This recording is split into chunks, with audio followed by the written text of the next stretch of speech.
Close your eyes for a moment. Picture the greatest superpower the world has ever known.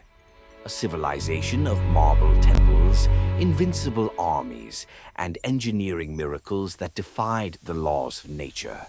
For 1,000 years, Rome didn't just seem powerful, it seemed eternal. Citizens walked the streets of the Forum, believing that their way of life would last forever. They believed they were too big to fail. But empires don't usually die from a single sword wound. They don't vanish overnight. They rot. They rot slowly from the inside out until the structure is so hollow that a stiff breeze can knock it over. We are taught that Rome fell because of barbarian invasions. We imagine the Visigoths and Vandals storming the gates. But the truth is much more terrifying. The barbarians merely kicked down a door that the Romans had already unlocked themselves. The real killer of Rome was something you carry in your pocket right now: money. Rome committed suicide by destroying its own currency. And if you look closely at the global economy today, you might start to sweat, because we are following the exact same playbook. To understand this tragedy, we have to go back to the days of the Republic. The economic engine of Rome was a small silver coin called the Denarius. First minted around 211 BC, this coin was a masterpiece of trust. It was roughly 4.5 grams of nearly pure silver. It was honest money. If you were a Roman soldier serving in Gaul, you knew exactly what your salary was worth. If you were a merchant in Syria trading spices, you accepted Roman coins without hesitation. Why? Because the coin itself held value. It didn't depend on a politician's promise. The denarius built the roads. It paid the legions. It fueled the Pax Romana, a golden age of trade and peace. As long as people believed in the integrity of the money, they believed in the integrity of the empire. But here lies the eternal trap of empires. Running a superpower is incredibly expensive. As Rome expanded, the costs skyrocketed. You have to pay hundreds of thousands of soldiers stationed thousands of miles away. You have to build massive infrastructure projects like aqueducts and colosseums to keep the population happy. And of course, you have to fund the lavish lifestyles of the emperors. By the 2nd century AD, the Roman government hit a wall. The treasury was running low on silver.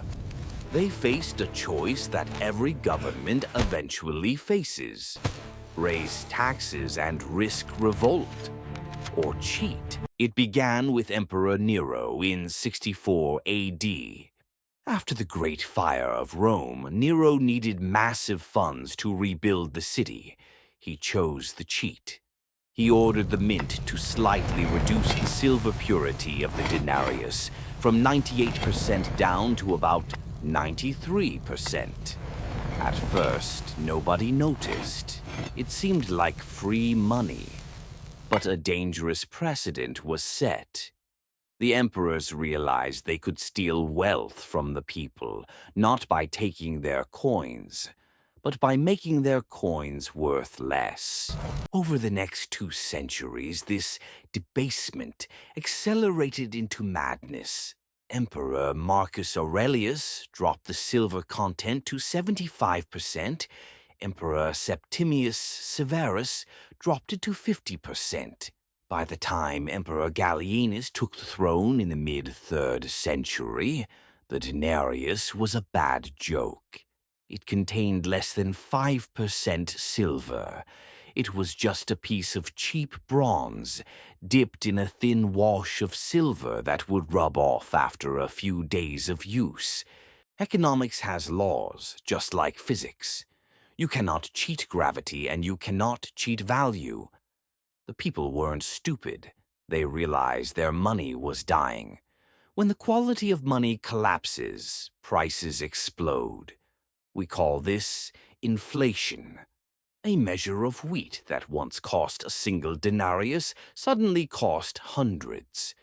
This destroyed the middle class. Soldiers demanded raises. Merchants refused to accept the official currency. Rome went backward. People abandoned the cities and moved to the countryside to grow their own food, simply because they couldn't buy anything. By the year 301 AD, the situation was catastrophic.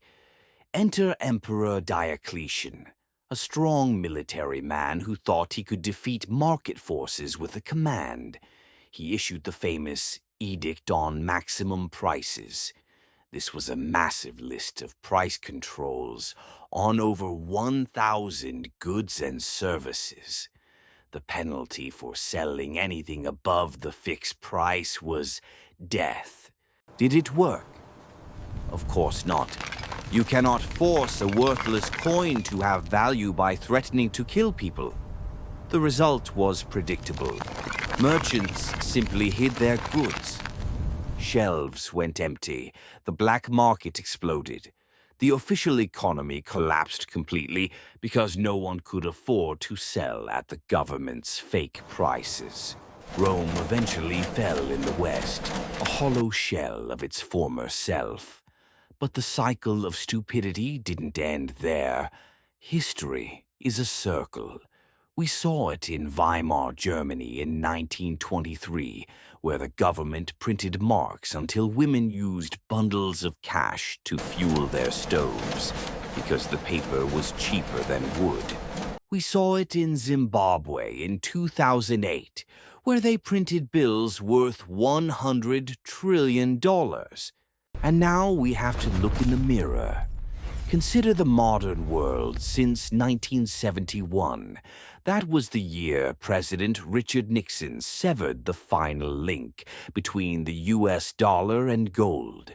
Since then, the entire global economy has been running on fiat currency, money backed by nothing but faith in politicians. Just like the Romans, modern governments have found that printing money is easier than making difficult decisions.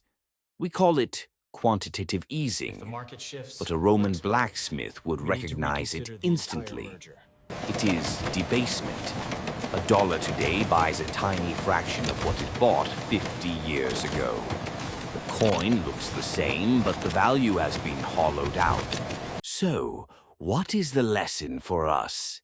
The fall of Rome teaches us that financial gravity always wins. Inflation is not an accident, it is a policy. It is a tool used to transfer wealth from the savers to the government. Rome fell slowly, and then suddenly. The barbarians at the Ghat were just the final blow. The real killer was inside the treasury.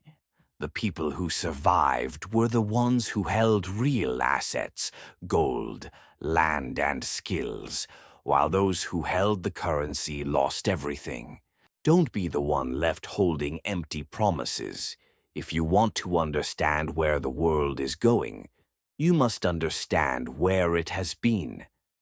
History has the answers. Subscribe to Capital Chronicles now, and let's uncover the truth together.